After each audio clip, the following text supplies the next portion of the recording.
acknowledging that this event takes place in the Aboriginal territories of the Salish and Kalispel people. And now would you all join me in the pledge?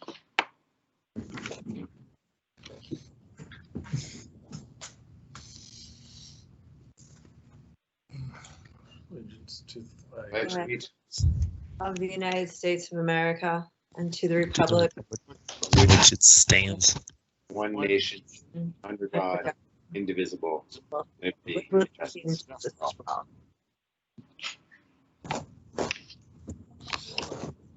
Thank you very much. Do we have any public announcements? Dave, I think it might be worth announcing the breadth of the state info in case there's some folks who weren't on the line earlier today. Yeah, absolutely. Thanks for that intro, Commissioner Slotnick. So for folks who have not been following Missoula County's passenger rail initiative, we have been spearheading an effort to establish the first regional passenger rail authority in the state of Montana, which we are calling the Big Sky Passenger Rail Authority.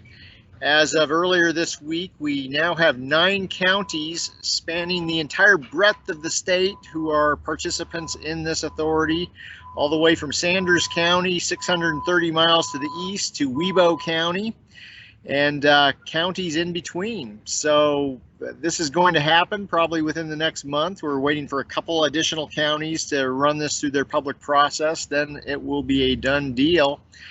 And for folks who are interested in this, September 17th, less than 2 weeks away, we will be having, and Missoula County will be hosting, the virtual Montana Passenger Rail Summit. You can find out more information about it or register online at montanapassengerrailsummit.org. Thanks, David. Yeah, there we go. This is an amazing achievement to get all these counties united, literally on the same page, moving after the same goal. And great work, Dave. Well done. Yep, well done, Dave. Glad to be in this with you. Okay, any public comment on items not on the agenda? All right, seeing none, we will dive right into a discussion of our current claims list. Claims received as of August 20th, 2020 through August 26th, 2020 by the Commissioner's Office total $958,671.16. And if you are interested in seeing how that money was spent, please check on our website. Today we have 2 hearings. The first one is Andrew Chorney to talk about our budget, and the second one a caps discussion from Bailey Minich. The first one will introduce Andrew Chorney, our Chief Financial Officer, bringing you the results of months and months of work of a whole team of folks, and we're really excited to have Andrew as part of our team, and Andrew to share this with us. Thank you very much, Commissioner Slotnick. Let me start out by thanking Amanda Henthorn for her countless hours of work on this budget. As we adopt this budget, 3 days after the adoption of the budget is her first budget meeting for the next year. So that's it's unbelievable the amount of work that goes into this annual budget. So it's my great honor to present the fiscal year 2021 budget. And this is the final hearing. It'll be adopted on September 8th and the Admin Finance Committee meeting.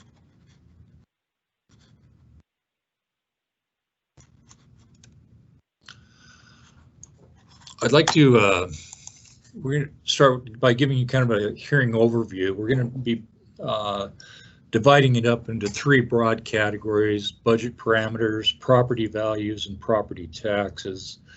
Within the budget parameters section, we'll be talking about how we develop our base budget, the use of cash and how we fund one-time activities, how we deal with the budget requests themselves, our use of COVID money, COVID response money, types of revenues and expenditures, what it means to have a structurally balanced budget, total revenues and expenditures, we'll be talking about those. Under the property values category, we'll be discussing how the Montana Department of Revenue values property here in Missoula County. Talked about assessed valuation, taxable valuation, newly taxable property values. Under the property taxes section, we'll be talking about the components of a tax bill, and we'll be taking a deep dive into Commissioner Strohmeyer's tax bill. And we'll be talking about Missoula County fiscal year 2021 budget. Taxes, I'm sorry.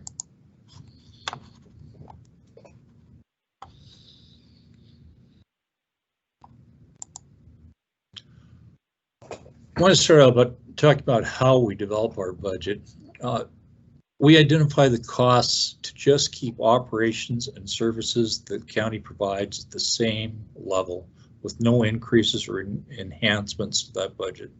And this is how we look at our base budget.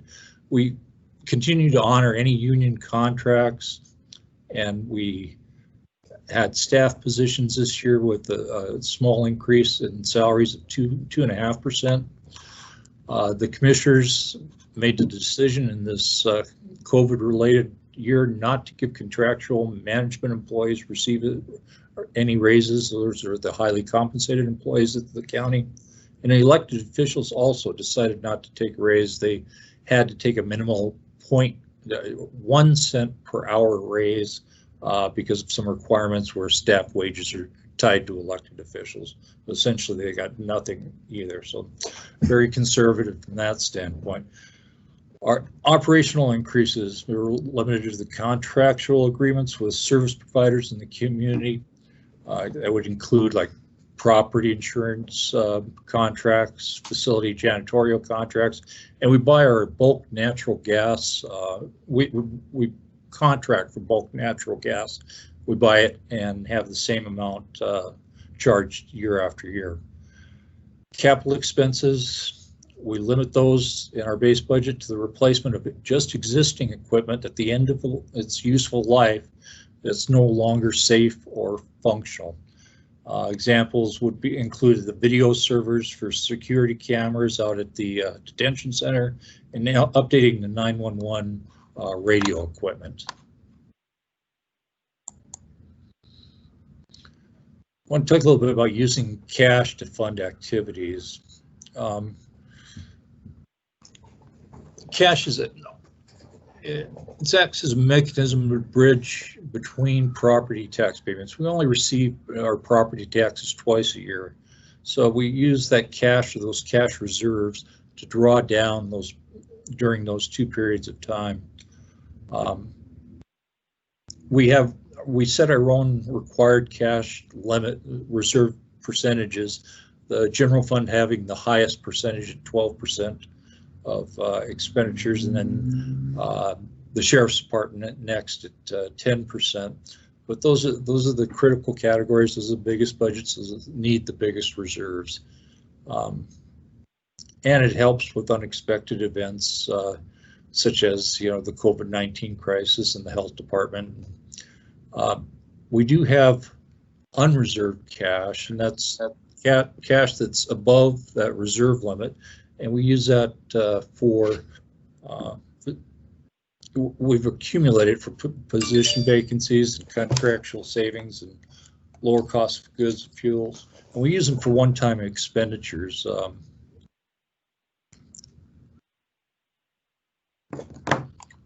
Go next slide.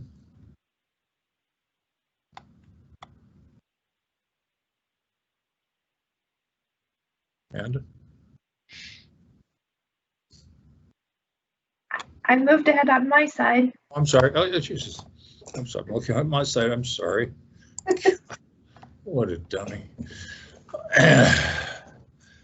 This year, to help the different department heads understand the overall financial condition of the county, we brought everybody together in a big online Teams meeting and had them discuss their budget requests. And I thought it was really a good exercise. The different department managers got to see what other department managers are facing in terms of financial challenges, and then they were able to discuss their own requests and why they needed them. And there was some give and take and criticisms and attaboys, and it was really good exercise in collaboration, and it was fantastic. Department heads then presented their requests to the commissioners. The requests by the commissioners were evaluated by the budget team in advance, and the commissioners this year really focused on community values, the things that they were hearing the community needed and wanted, and they expect, quite frankly, from the county. They took a look at the financial outlook and expected outcomes. And the requests were also categorized as ongoing or one-time. Ongoing requests are something that's funded on an ongoing basis. Ongoing revenues meet ongoing expenses. One-time requests are projects, one-time events such as funded by savings from prior years.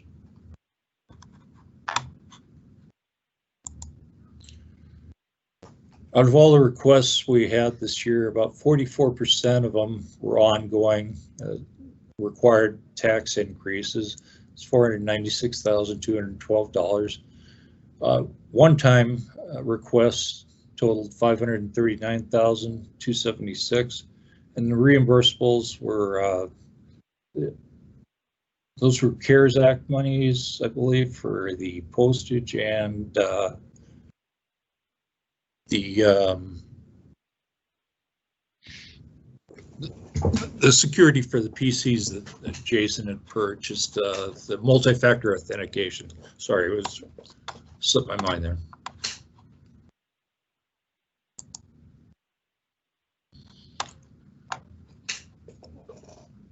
We have one of the most active and effective health officers in the state, and maybe even the nation, in Ellen Leahy. She's been doing a fantastic job battling this virus, and we've had some significant expenses fighting COVID-19, but we will not raise taxes for any of these expenditures. We've been working with State Budget Director Tom Livers on the CARES Act reimbursements. We feel we've been very successful in getting those reimbursements. We're expecting another one this week, but they covered all sorts of things, from the Emergency Operations Center staffing, the Information Contact Tracing Call Center, now the new drive-through testing center and equipment. We've gotten another instantaneous, I believe 15-minute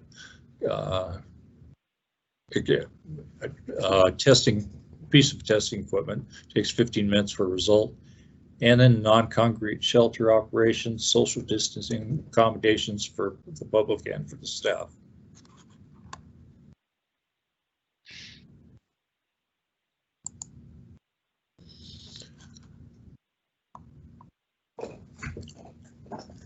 I want to talk a little bit about ongoing budget revenues and expenditures. And perhaps I should start out by talking about the Missoula County budget, because we have multiple funds that do multiple things, and in fact we have 104 different funds that we budget for, and we budget for them all in the same manner. We want to focus on structural integrity. We want to make sure that each and every one of our budgets is structurally balanced. And that means that our ongoing budgeted revenues meet our ongoing budgeted expenses, and support activities happen consistently every fiscal year. Expect activities should be going on for more than 3 years. Sources of revenue are property taxes, documented recording fees, examples of our, and perhaps even intergovernmental revenues, such as the state entitlement share fund. Ongoing expenditures include salaries, heat, light, water for facilities, as a couple of examples. One-time revenue and expenditures. These support activities that may only occur for 1 or 2 years. Sources of revenue examples are grants awarded for projects and services, or perhaps debt issuance like we have in this year's budget. The projects expenditures are related to grants, equipment purchases, or in fact capital projects themselves.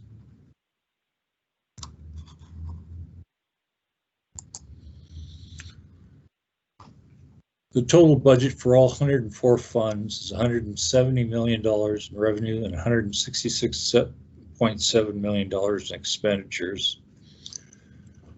Selling and receiving proceeds of approximately $14 million worth of fairground bonds will be used to pay for those expenditures in multiple years, and that's the primary driver behind why total revenues are above total expenditures. We'll be getting all that debt, those debt proceeds in this year, but we'll be spending them out over multiple years.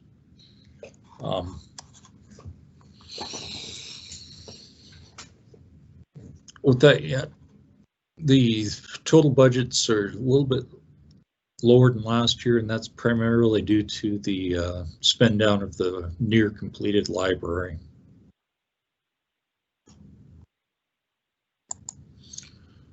Going on to a next category, property values. The Department of Revenue conducts a valuation process. Now they have moved from a 6-year appraisal cycle to a 2-year appraisal cycle. The intent was to more closely mirror what's going on in the marketplace and not have it drag out over 6 or 7 years. This has led to some pretty severe increases in property values, but the Missoula market has gotten very, very hot just as this 2-year appraisal cycle came on board, and values continue to increase substantially.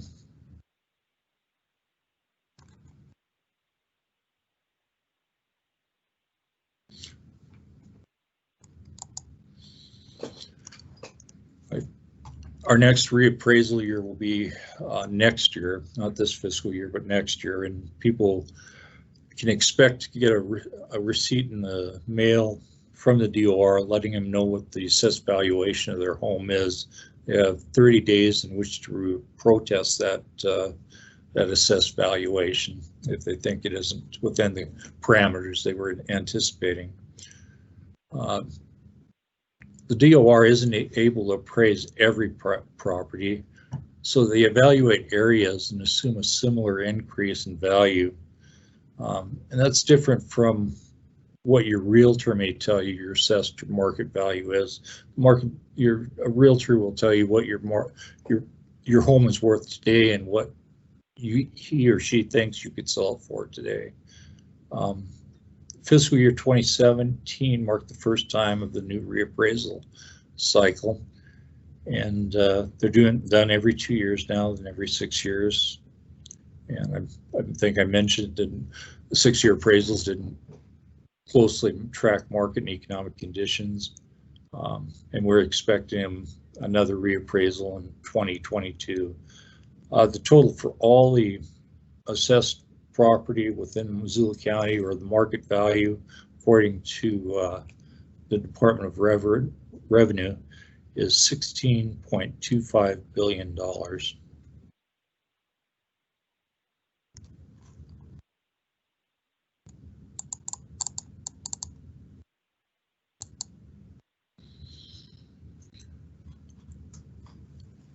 Taxable value is a percentage of the assessed value, and it's based on it's set in statute by the legislature, and for homes it's approximately 1.35% of your market value. It's a little higher for commercial properties, it's a little lower for agricultural properties. The total taxable value for all property within Missoula County in 2021 was $261.2 million. And this is the value we use to calculate our taxes on.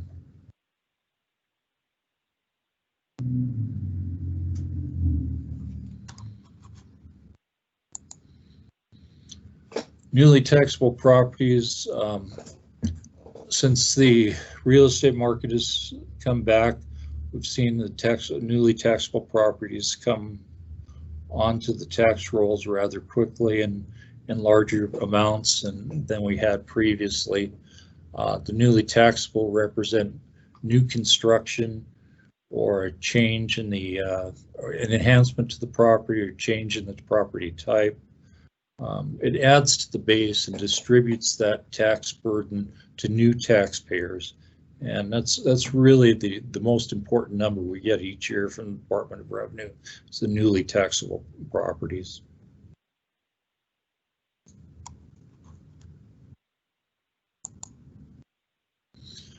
I want to talk a little bit about property taxes and the components of tax bill.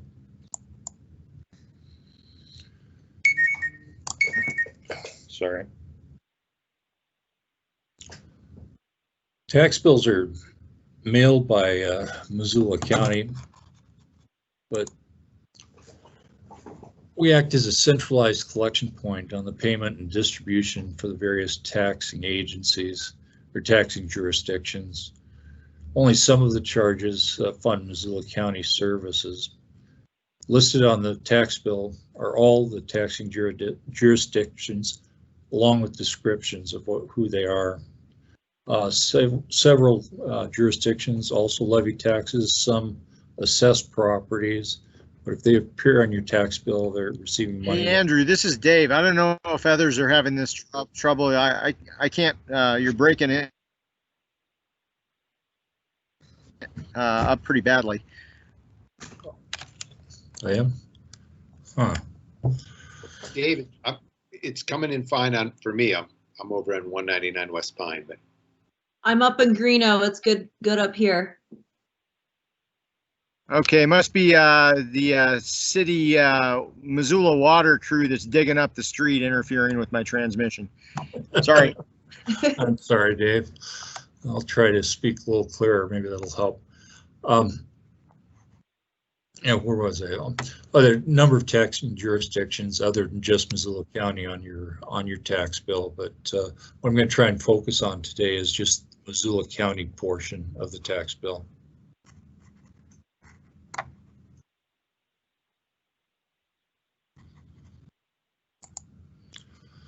So we thought we'd take a minute to demonstrate how to look up your tax bill online, and how you can quickly gather some great information that you might not know was there in order to identify what your taxes are or what they may be going up to. And this is the web address to go ahead and look at your tax bill.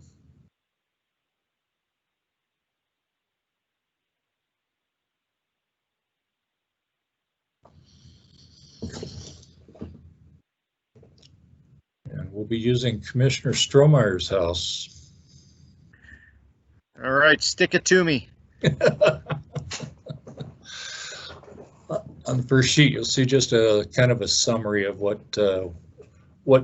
is on, what are your property taxes for your first and second half, and could you guys make that a little bigger?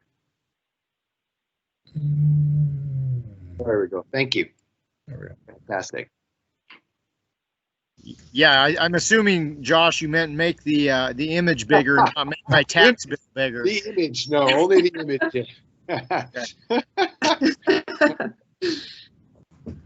So here's Dave's tax bill, and you can see that the city takes all their money into the general fund and doesn't break it out into what departments their funds are going into, their tax money is going into. The county is required to break out all their individual departments receiving taxes. You can see here, Dave's paying the city $1,044 in tax money. Total county tax money is $804.12. Total schools is $1,491.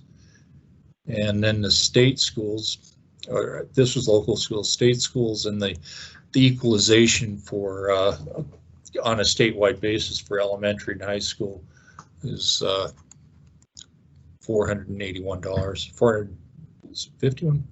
Can't read it. 451. Yeah.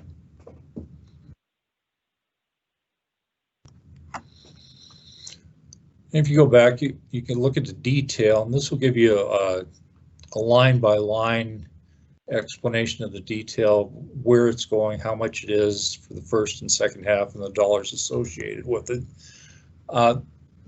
This is great if you want to go through lists of numbers. I prefer kind of a graphical format myself. So that's why we developed pie charts a number of years ago. And what this does, it shows in summary in the first pie chart where the money is going to the county, to the city, local schools, special districts, and state schools.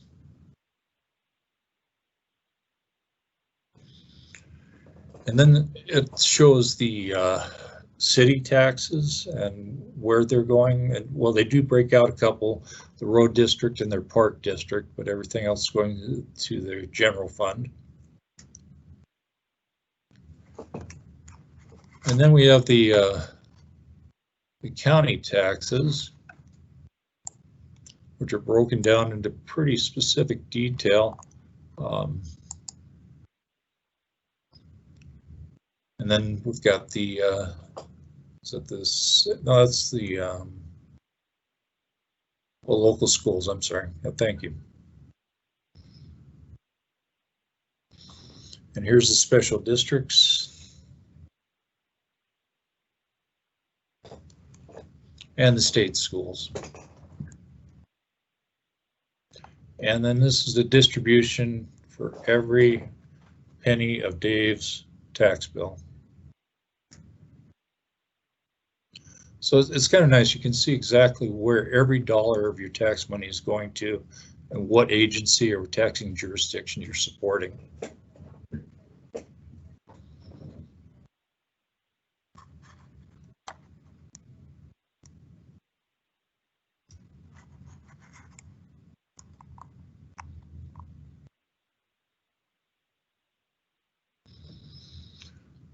As I said earlier, what I wanted to focus on today was the county tax bill, what the county is receiving in tax funds for the coming year. And you can see it this past year, Dave paid the county $808.12. Dave lives within the city limits, so it would be different if he was outside the city limits.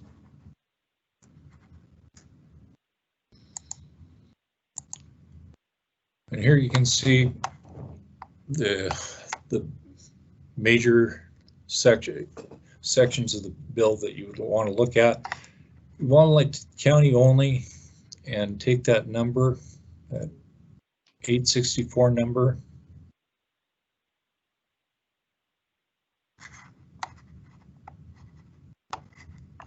And then you can take a look at where the actual money went within the county. For instance, Dave paid $17.26 to have bridges maintained and repaired, $12.98 for county parks and recreation, or for the technical services and all the IT equipment and services we use here at the county, $18.44. But this breaks it down by percentage and a dollar amount for each and every county tax. And I'll just say, Andrew, that is a super helpful graphic representation. Looking at the $8.80 that I'm paying for the historical museum at Fort Missoula, I would consider that a screaming deal. I agree. It's nice. I like the graphical image. It makes it a little more understandable. And talking a little bit about property taxes, we're going to attempt to focus on property taxes for Missoula County only. Other jurisdictions will make decisions on their own levies and assessments that will potentially impact the tax bills independently of the county.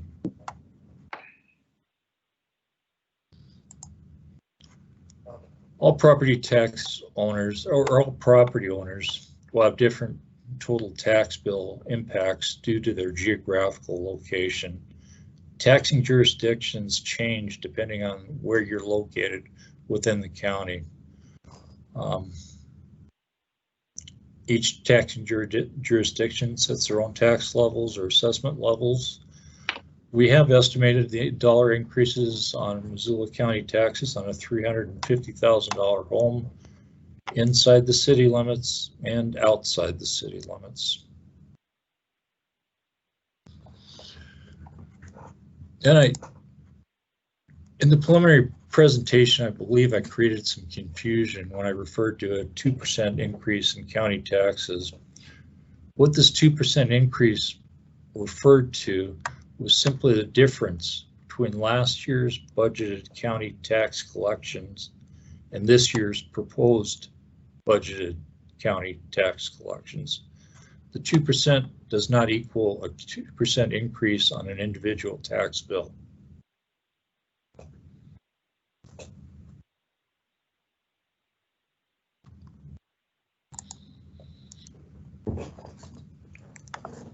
On a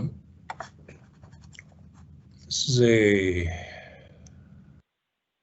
home outside the city limits, and they would be paying a $350,000 home outside the city limits would be paying $14.36 per year, or $1.20 a month with the proposed increases.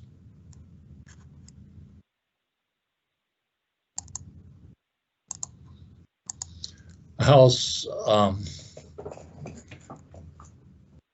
inside the city limits would be paying $9.92 per year increase on a $350,000 house.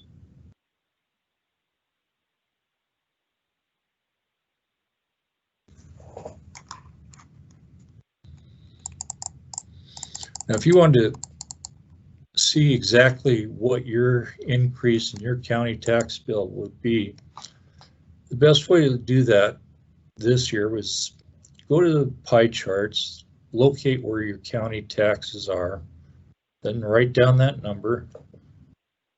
And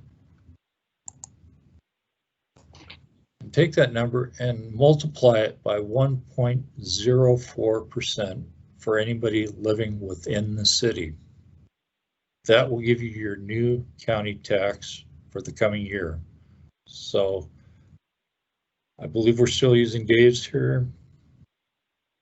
864.98 times 1.04 is $873.97, an increase of 1.04% within the city.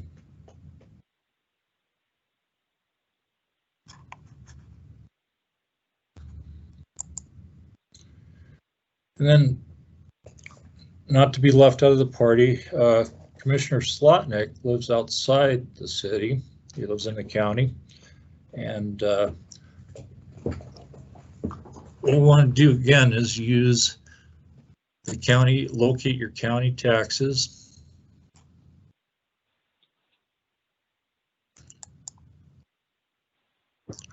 Then once you use that county tax outside the city limits, we're going to multiply by 1.27%. You'll see the increase in your county tax bill.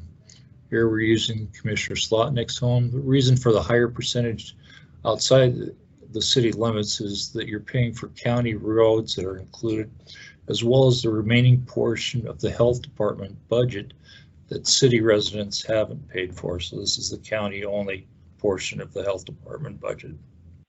Even with the higher county tax percentage, property taxes in the county outside the city limits are generally less, since they do not include city taxes.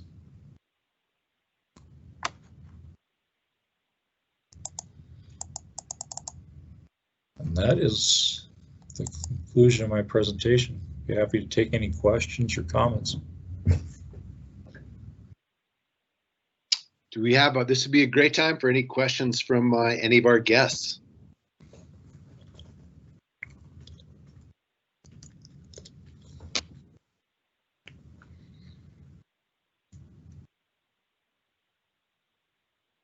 There's a lot of people out there. Is anybody trying to ask a question and finding themselves muted? And I'll make myself available after the hearing as well, if there are any questions that arise later on. Did we want to do media questions now, or do we not have any of those No, it would be, that's great, Allison, absolutely. Anybody want to ask anything?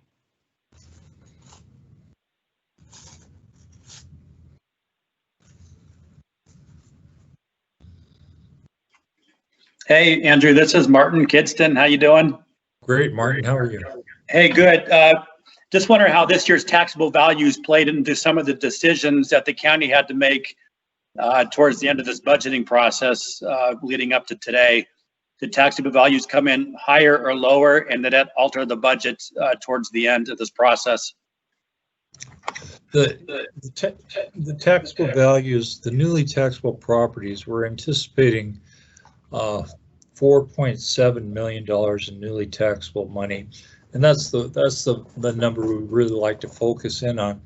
Unfortunately, with all the protests that we had last year by some of the bigger entities, the centrally assessed properties, but there were a number of commercial residential properties that gobbled up over $2 million of that increase. So that limited what we could distribute to other taxing new taxpayers.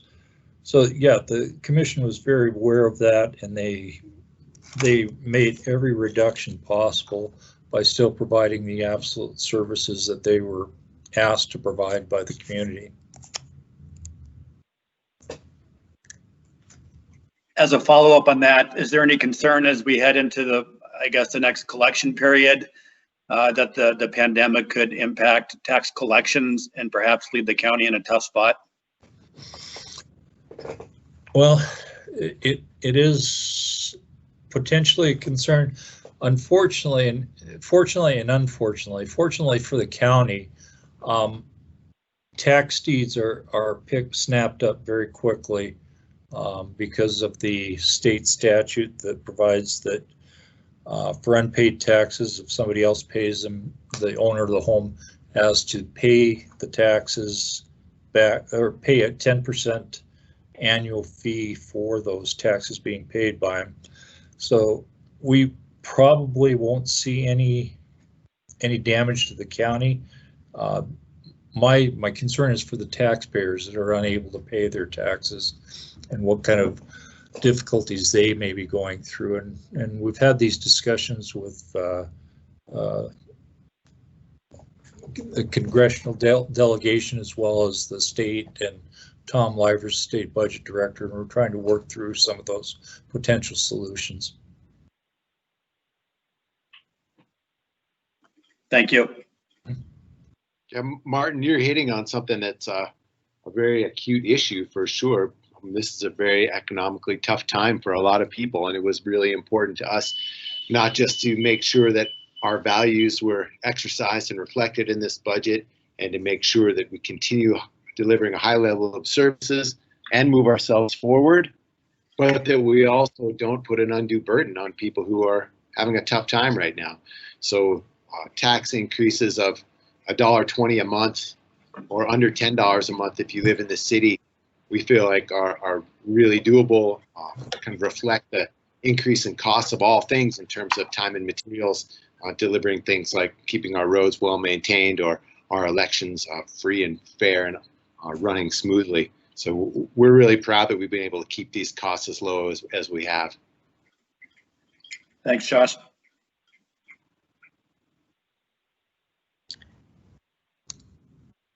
And this is Dave, and thankfully we've, I think, effectively made our case known to the state of Montana that it's critical that we have a timely turnaround in reimbursement of our costs, COVID-related costs from CARES Act dollars, because it truly would be a challenge from a cash flow standpoint if there was a protracted period of time between when we're incurring costs to address the pandemic and reimbursement from the federal government.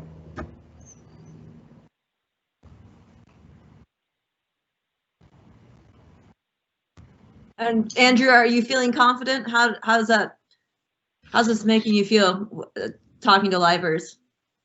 Very, very good. He's been very responsive. We anticipate getting our second reimbursement check this week, and I believe we'll be submitting for the third reimbursement in September.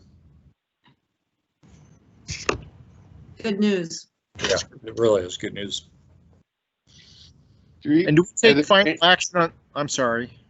I was just going to see if there's any other. I think Cameron is on. Cameron, your hand's up. Would you like to ask a question? Yes, please. How are you guys? Good. How are you? Good.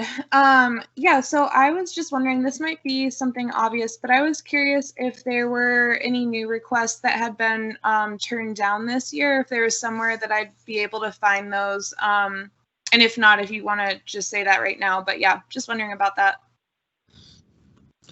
You know, we flushed out all the, because we knew it was going to be a critical year, we flushed out the requests that we didn't think were appropriate in that greater group environment, and then brought those ideas to the commissioners where they made those, they agreed with what we'd cut out. So we only came forward with what we thought was absolutely necessary and what the commissioners valued the most. This was a really, Cameron, this was a really great process. Instead of having our 30 departments, or 30 plus departments in competition with each other, department heads met together, discussed their needs, where their individual budgets were at, and out of those discussions came to us, as Andrew said, with the things we really needed. So that kind of collaborative attitude filtered out verbally things that we could live without for now. I think, yeah, to increase efficiencies and reduce redundancies, and then, like, frankly, just build trust across the county and across departments. Yeah, so it's an important cultural shift. And we were able to do things like form partnerships with other entities, write grants, use cash savings, collaborate between departments, all sorts of methods to keep costs low. But to be fair, the three of us didn't listen in on any of those tough conversations that the larger group had earlier on in the process. So if you want those details, yeah, you'd have to talk to Andrew about it. Well, and suffice it to say, I think all of us on the line recognize there is a lot more work to be done in Missoula County, whether it's addressing deferred maintenance of our transportation infrastructure or addressing housing. The list goes on, but we are in this budget, I think, positioning ourselves well to emerge from the economic crisis that we're facing and to address community needs that we've heard. But by no means does it say that there aren't other things out there that we would love to accomplish at some point in the future, but have chosen to not do so and not to pursue those goals, those immediate goals right now. I think Ann Hughes, our COO, really said this quite well the other day in describing the pandemic as kind of an unfortunate mechanism that increased the clarity on the problems that already existed and brought these things out into ever greater contrast. So we have some real serious equity issues within Missoula County about who's doing well and who isn't. And this pandemic has exacerbated what really is kind of a caste system. And we're attempting to address these issues that are right now super poignant, and at the same time, not ignoring the issues that are chronic and will be here next year and the year after. Things like climate change and sustainability and social equity and affordable housing. So I'm really proud that we've been able to address these things in modest ways, in ways that are effective, and in ways that don't cost a lot. And we're proud of the work that Andrew and Amanda and their whole team did, and all of our department heads did by working so collaboratively. It looks like, I'm sorry, Josh. Martin's up. Martin has his hand up, yeah.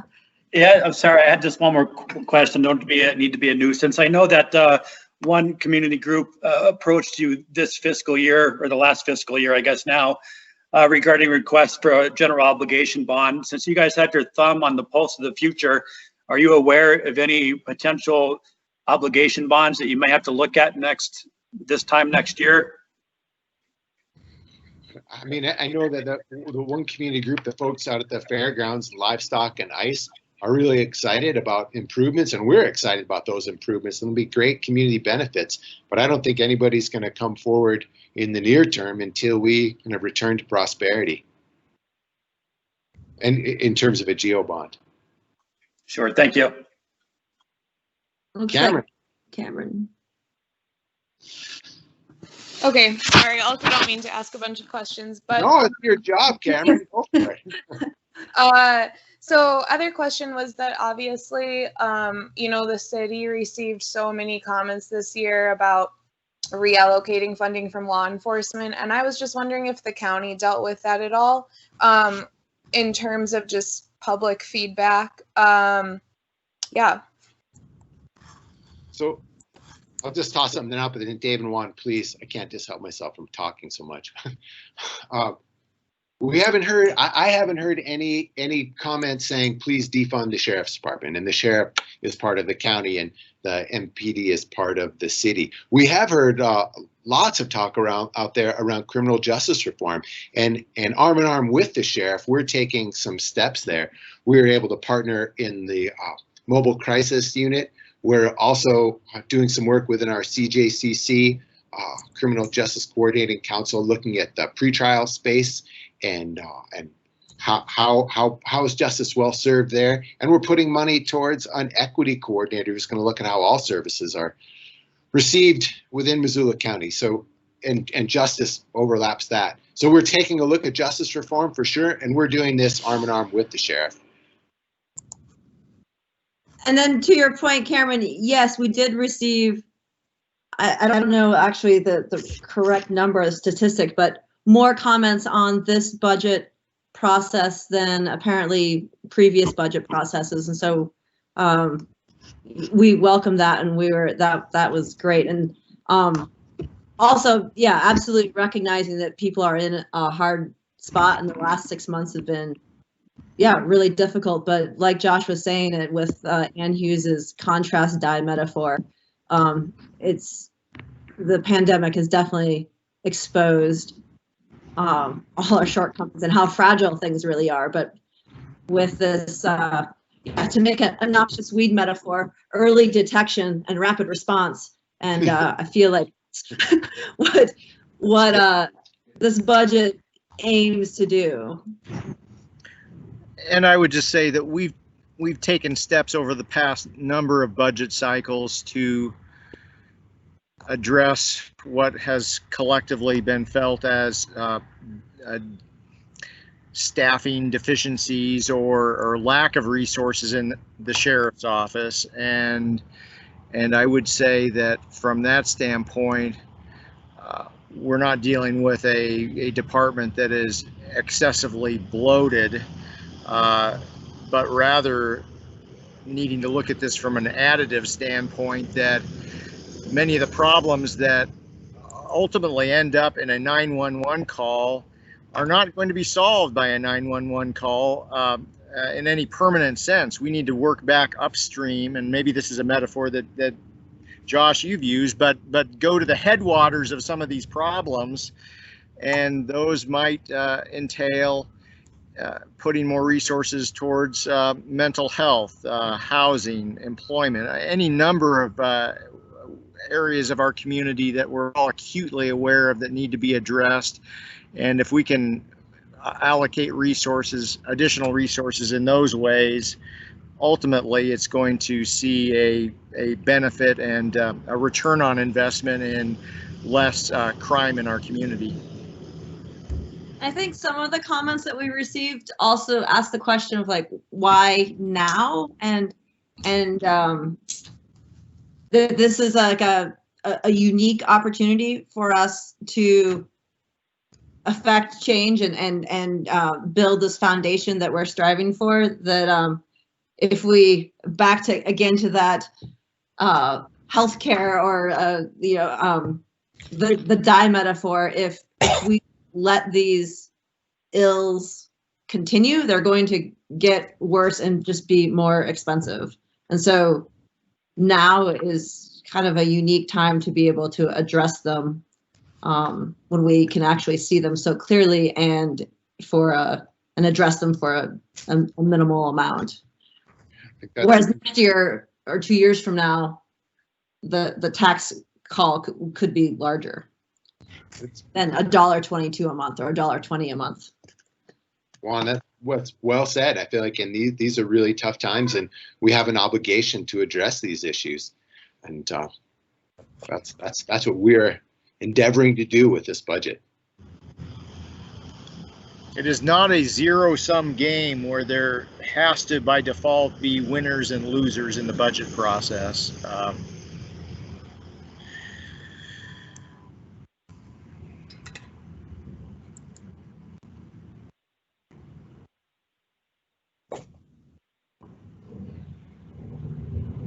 Have any other public comment or media? Anybody? I'm glad to keep this conversation going. This is important stuff.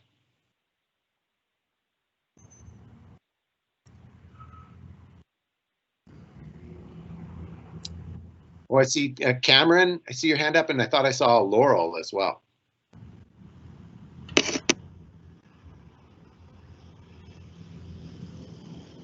Okay, I promise this is my last question, but Job, ask as much. With regards to raising taxes, I know it's not super significant, but like during COVID, I was just wondering what kind of conversations there have been about trying to raise taxes as little as possible, especially as people are out of work and things along those lines. So one of these things, one thing I want to mention, Cameron, in terms of raising taxes, this, $14.20 a year, depending on where you live, or under $10 if you're in the city. Bunch of that covers the cost of doing business. So the cost of materials to keep our roads maintained, the cost of materials to make sure our elections work, or our health department's functioning, or that the sheriff's vehicles have tires on them. This modest increase, less than a cup of coffee a month, reflects the change in those costs. And I would challenge you to look at your own life and say that things in 2021 aren't going to cost $1.50 more in toto than they did in 2020. So the new initiatives we're taking on aren't the sole driver of this super modest cost. A bunch of it is just that everything costs a little bit more every year. And as we have this real obligation, especially now, to keep costs low, we also have a real obligation to address these very poignant problems, specifically around equity and the division between the haves and the have-nots, and trying to bring back prosperity and making sure healthcare works and all of that. We have to take these things on, and we've done so in the most economical way we could find. And at the very beginning of our budget process, we did make very clear to our budget team and to county department heads that we want to maximize efficiencies. We recognize that we're in a global pandemic, but as Josh said, we also need to be very attentive to the real and pressing needs of this community, and to set ourselves up for success. Simply hitting the pause button is not an option, and strategic investments is the way that I like to look at this, that will set us up for success moving forward.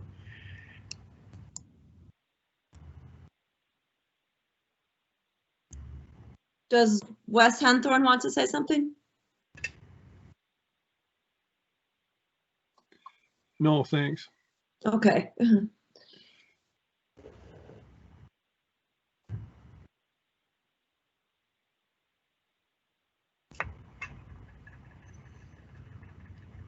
And Josh, if I wasn't mistaken, looking at Andrew's presentation, I'm not sure what we're looking at there on that one screen, but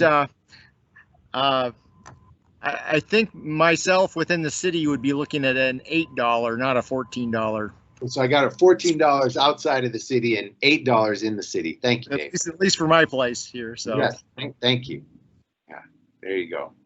It's $14.20 and $9-ish. Modest cost increase. And while we're attempting to get some of these values out into the world, like caring for the place where we live and for all the folks who happen to live here. Well, and the other thing, I'm sorry, but and correct me if I'm wrong, Andrew, but the other important piece of this is while it might be tempting to draw down savings or cash balances in the near term from a structurally balanced budget standpoint, that would be ill-advised, because we would simply be masking very real costs, and doing so by not budgeting for that over the long haul. That's a really good point, Dave. Yeah. Correct, David. Did a great job with that. We didn't kick these problems down the road. And it speaks to the financial health of the county. We want to maintain our financial solvency and our strength in order to continue to have our great bond ratings and be able to borrow the money as cheaply as we can for future projects. Yeah, Andrew, you described that well when you were talking about a structurally balanced budget early on.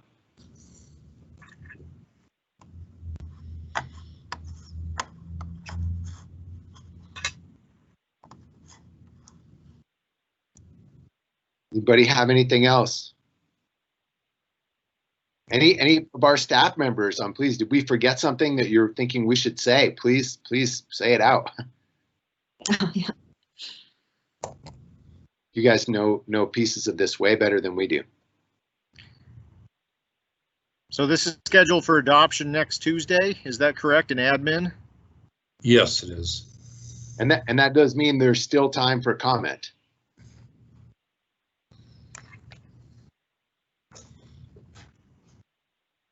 Well, while we're still in this forum, I too want to just lend my voice of thanks to you, Andrew, and Amanda, and budget team for all of the heavy lifting that you've done over the past number of months. This is a huge undertaking, and your efforts have not gone unnoticed. Absolutely. I remember when at our first crack at this, we realized, we could do these sets of things, and this is how much it would cost. And then you guys basically were saying, we can do better, and went back to the drawing board and came back with the same initiatives forward on affordable housing and climate change and equity and criminal justice reform, and got tax bills down. So really well done, Andrew, Amanda, and team. Yeah, each time we heard a presentation or update, things got better and better. I couldn't believe it. It was really fantastic. With these strong initiatives in place, the dollar total dropped. So well done. It was certainly a team effort, no question about it. Thank you. On behalf of the team. And thanks to department heads for being willing to come together and work like this in this kind of new process. Being willing to do that. Yeah, we're really excited about a more collaborative approach to this. A value-based budget. Yeah, a value-based budget. Focusing on outcomes. On outcomes. All right, well, if we don't have any other comment or questions on this, we'll jump to our next hearing, but we have plenty of time. We're certainly open to anybody asking anything. I see one other elected official on here, Dave Walls on there. Dave, do you feel like you'd like to add anything? Thanks. No, I don't think so. I think Andrew did a great job, and I'm just sitting here printing AP checks while I'm listening. So doing auditor stuff. Gotta keep paying the bill. So no, I just Andrew and Amanda have been incredible. So thank you. All right. Okay. Well, thanks a lot, Andrew, Amanda, and team, and we'll bring Bailey on to do our next hearing. And please, anybody who wants to offer any comment, please do. We have another week or so. Yeah, I'll make myself available after the meeting, so if anybody wants to. Absolutely. Thank you. Thank you. Okay, Bailey. Okay, can you guys hear me and see me okay? Yeah, Perfect. Okay, I'm going to share my screen. you have a cool coat on, Bailey. Thank you. I was thinking it was going to be nice and shiny today. Yeah, I very just didn't shiny. want to blind you. I try to give some color. I don't want to be just black, or white all the time or gray, it gets kind of dreary. So try to give pops. So can you guys see my screen here, my PowerPoint up, hopefully? Yeah. Okay, perfect. Okay, so this is an application from Access Storage, Carl Christofferson, for a buildings for lease or rent application. We don't get many of these, so I'll explain what we're doing here. The location is at 8520 Robbins Road, and I've got a site map here on the next page. But their proposal is to do 205 residential storage units in 6 buildings. The applicant is represented by Morrison and Merrily, and Toby is on the call as well for later with any questions. And we are recommending approval of the request, which I'll get into more here. So hopefully, let me go next slide. So here is kind of the general location of the project. The property is unzoned. It is their surrounding area is a mixture of CC2 and CI1, so commercial zones, industrial zones, as well as unzoned areas as well. So here's the request. So this is the draft site plan, and I'll kind of go over things. But as I said, they're requesting 205 new residential storage units in a mix of 6 mini warehouse buildings. The proposal is it's currently vacant land. It's lot 2 of the Westfield Center subdivision. It's a little over 2-acre parcel. It's unzoned, as I said, and it's accessed from Robbins Road, which is on the west side of the subject property. And Robbins Road intersects with Highway 10 West, which borders the property to the south. And I realize that my picture here is turned sideways, so south is over. This direction is south. So the buildings for lease or rent regulations were adopted in August of 2013, and they're for new construction that is in unzoned areas. And there is what we call Section 5 applicability, and basically there's a list of criteria that if you meet this, review through buildings for lease or rent applies or doesn't apply. And this requires review under what we call Section 5FA, which is that there are more than 4 buildings being proposed, and each building has more than 30 units within that building. So they're doing 205 over 6 buildings, but there's more than 30 units in those proposed buildings. So they kind of hit it twice, more than 4 buildings and more than 30 units. They are not proposing an office with the mini warehouse development, and none of the buildings are being served by water and wastewater facilities. So I'm going to go, so the criteria, it's different criteria than what we see, for subdivisions or zoning or things like that. They're specifically within this buildings for lease or rent regulations. So the criteria we look at are kind of what I put up, and I'll hit all the kind of the highlights here, but for example, the first one, impacts on the physical environment. The property, it is outside of the air stagnation zone. They do have a stormwater plan to be managed through some ditches, and they have done some discharge rates, and so the discharge will be at the required pre-development flows. Impacts on the human population. We did notify property owners within 300 feet of the property. We've had no comments that have been received at this time on the proposal. As I said, the majority of properties surrounding the parcel are already utilized for existing commercial uses or zoned commercially as well. They do show on their submitted site plan some landscaped areas, but they didn't submit an official landscaping landscaping plan submitted because again, it's not under the zoning regulation. So our landscaping requirements don't apply for a percentage or something that they would have to meet. But we are recommending as part of a proposed condition of approval that they do be in compliance with their submitted site plan, including that proposed landscaped areas. Growth policy compliance. This isn't specifically outlined in the review criteria, but it fits under our human population and kind of fits into that impacts there. So we put that in. It is designated as industrial center under our 2019 Missoula area land use element, which is an amendment to our 2016 growth policy. And that designation of industrial center is defined as a land use with a mix of office, manufacturing, warehousing, distribution, typically uses that are located along the arterial roads with connectivity to the community. And the goal of that industrial center is to contribute to the county's economic base by providing places for people to work, create, build, store, and distribute goods and services.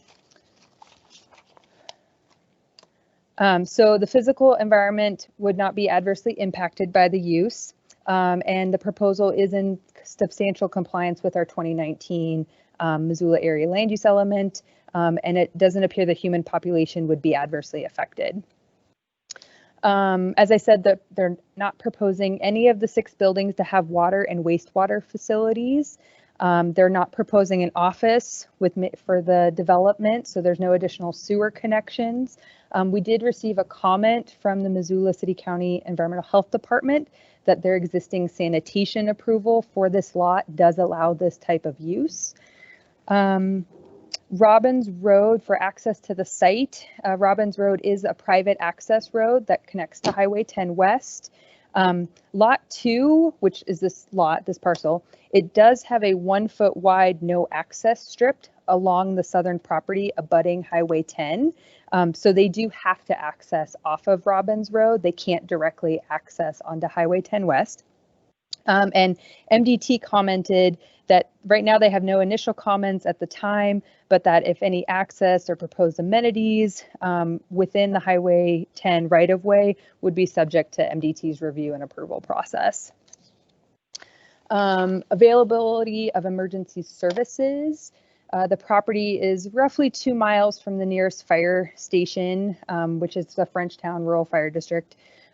We've had no comments from the Missoula County Fire Inspector on the proposal, so it does appear that emergency services are able to respond to the site. And then finally, compliance with the floodplain regulations. This property is outside of the FEMA mapped floodplain. So we are recommending approval of the request, subject to there's 2 proposed conditions. One is that the land use permit be reviewed and approved just like any other building permit, and that they're in substantial compliance with their submitted plan, and that they get a building permit for new buildings. So I've prepared a draft motion that's on the screen, and I'm happy to answer questions or throw up the site plan again if that's helpful. And I know Toby is on the call and can also answer questions if you guys have anything. Great. Thanks a lot, Bailey. Toby, would you like to add anything? No, I think it's pretty straightforward, and Bailey's done a really good job of looking at it. We started this process kind of back in January and really reached out to all the different, Frenchtown Fire. We reached out to Mel Holtz, Brent O'Connor, Nick Zantos. I mean, we kind of started seeing what everybody's requirements would be. So trying to head off, any of the issues that they would have later on. So it's been kind of a process, and getting to this point, I think we had a little hiccup in here just with COVID, and that just kind of delays things a little bit, but we're here now. So really happy to see how it's turning out. Great. Does Carl Christopherson, is he still on? Yeah, I'm on. Didn't know if you wanted to add anything. No, it sounds pretty good. You definitely hit all the points. So, I have done projects like this in the past, so right now we have a pretty good understanding what everyone's looking for and what needs to be done on my side of things. So, working with Toby in the past, I mean, like he said before, we knew who to contact, and we tried getting ahead of it to make it easy for everyone here. Great.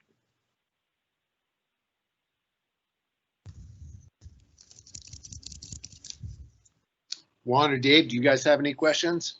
No, I thought Dave was making a motion. Oh, sorry. I'm not making a motion. I do have a couple questions. So,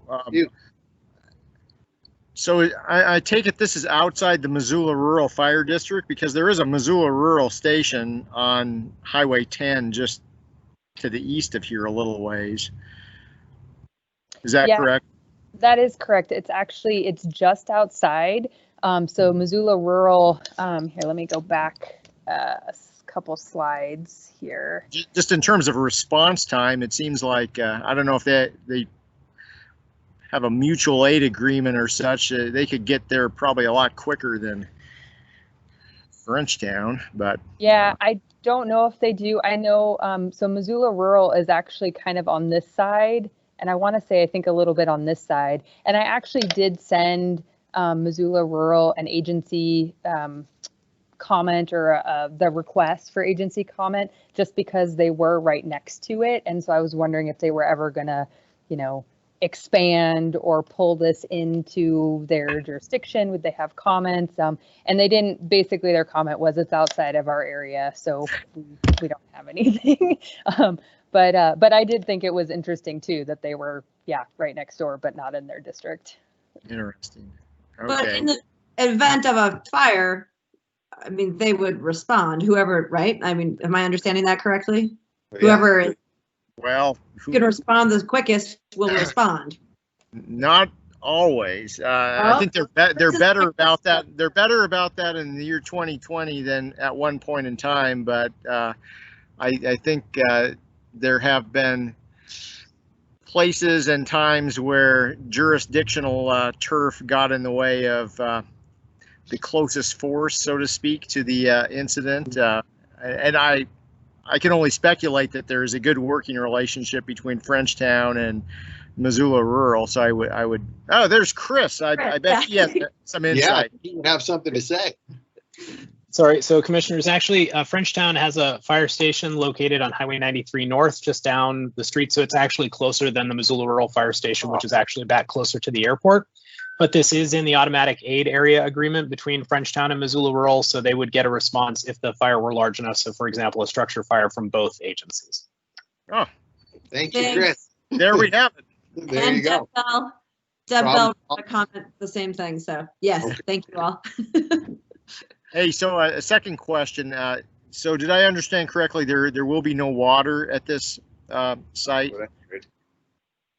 And this just shows, I guess, my ignorance of how a mini storage operation is run. But I can imagine there being instances where some level of cleanup needs to happen on site in an event like that, either of a unit or elsewhere at the facility.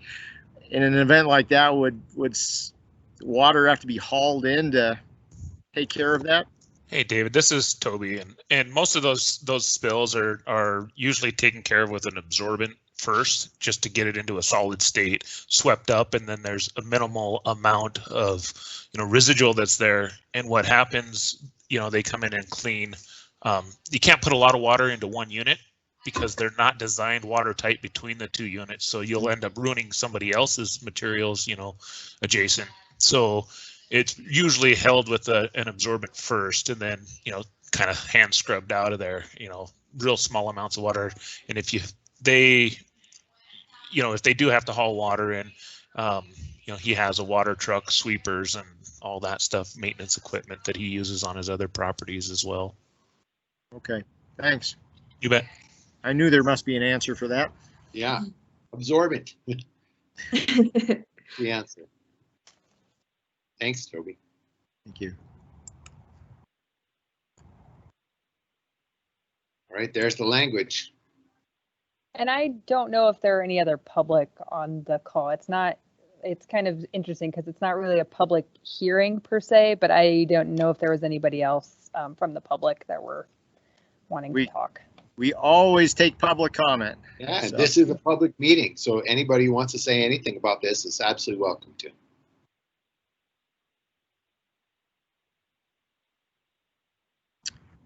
Almost as much public comment as on our $170 million budget. Well, I'll go ahead and make the motion that the access storage buildings for lease or rent project on Lot 2 of the Westfield Center subdivision as represented in the applicant packet be approved based on the findings of fact and conclusions of law found in the staff report, subject to the following conditions of approval. Second. All in favor? Aye. Aye. Fantastic. Thank you, Bailey. Thank you, Toby. Thank you. Thank you.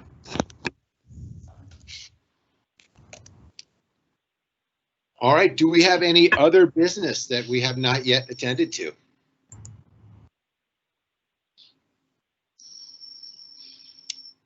All right. Seeing no other business, we are adjourned. Wow. Well done. Yeah.